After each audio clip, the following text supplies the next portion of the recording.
La mécanique des milieux continus. Ça a l'air un peu intimidant, hein? Et pourtant, c'est l'idée qui se cache derrière, presque tout ce qui nous entoure. C'est un peu le secret qui permet à un pont de tenir bon ou à un avion de s'envoler. Et si en fait tout ça reposait sur une idée étonnamment simple? Alors on se pose la question, qu'est-ce qu'il y a de commun entre un gratte-ciel, un moteur à réaction et un simple élastique qu'on étire? À première vue, on se dit, pas grand-chose.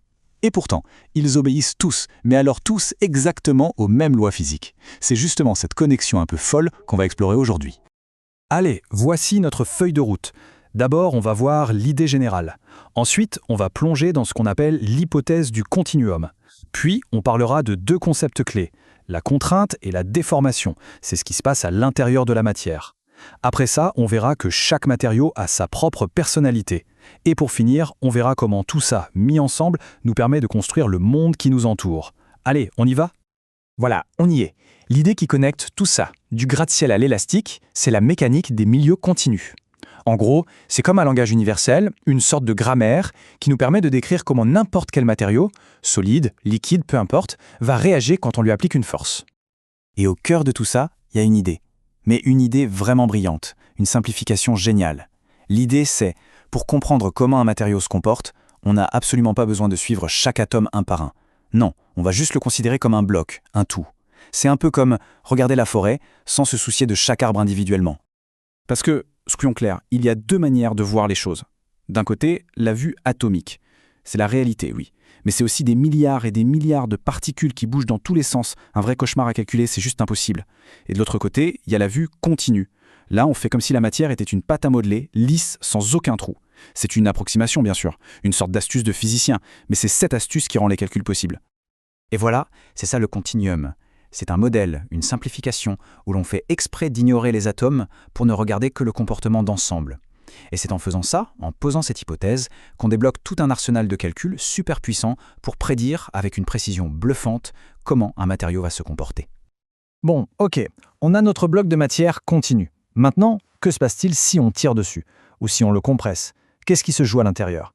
Eh bien, c'est là qu'un premier concept entre en jeu, la contrainte. Il faut l'imaginer comme une tension interne, une sorte de bras de fer invisible entre toutes les parties de la matière qui luttent pour ne pas être séparées ou écrasées.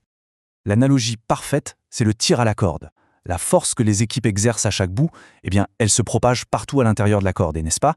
Cette force interne, mais ramenée à la surface de la section de la corde, c'est ça, la contrainte.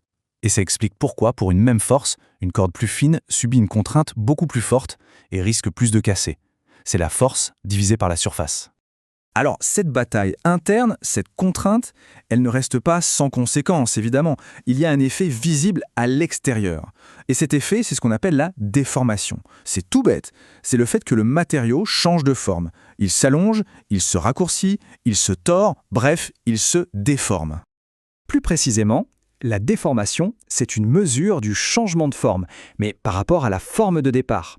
Reprenons notre élastique. Si on l'étire, et que sa longueur double, on dira que sa déformation est de 100%. C'est un pourcentage, un rapport. C'est ça qui est important, c'est une mesure relative.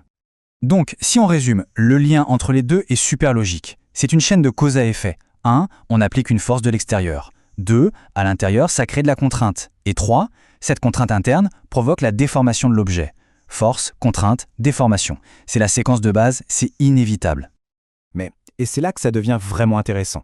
Tous les matériaux ne réagissent pas du tout de la même manière.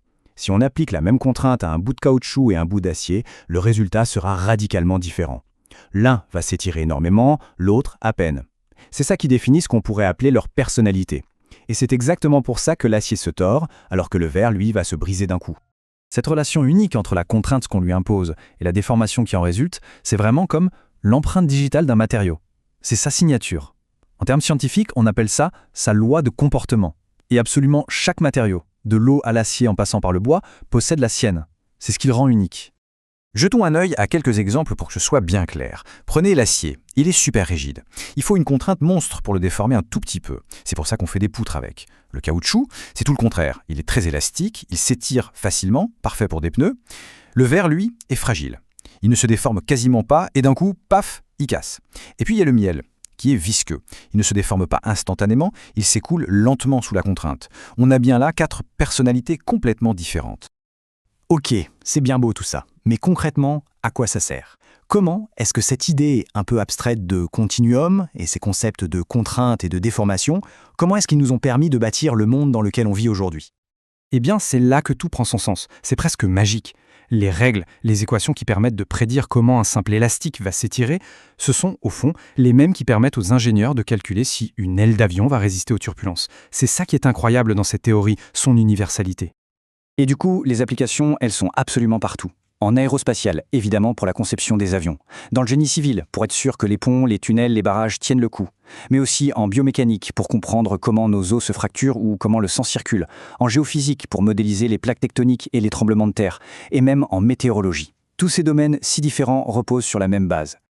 Et attention, on ne parle pas d'un petit truc de spécialiste, on estime que 90%, oui, 90% de toute l'ingénierie des structures, c'est-à-dire les ponts, les gratte-ciels, les avions, tout ça repose sur les principes de la mécanique des milieux continus. C'est juste le socle de notre monde moderne. Donc s'il y a une chose à retenir, c'est ça. Le point crucial, c'est qu'en faisant une simplification intelligente, en décidant de voir la matière comme un bloc continu plutôt que comme un tas d'atomes, on a gagné un pouvoir immense, celui de prédire son comportement. Et c'est ce super pouvoir qui nous a permis d'ingénierer, de construire et de façonner notre monde. Alors la question qui se pose pour finir, c'est « et maintenant ?» Maintenant qu'on a ces outils, qu'on les maîtrise de mieux en mieux, quels nouveaux matériaux incroyables, quelles structures révolutionnaires allons-nous bien pouvoir concevoir dans le futur? L'histoire est loin d'être terminée.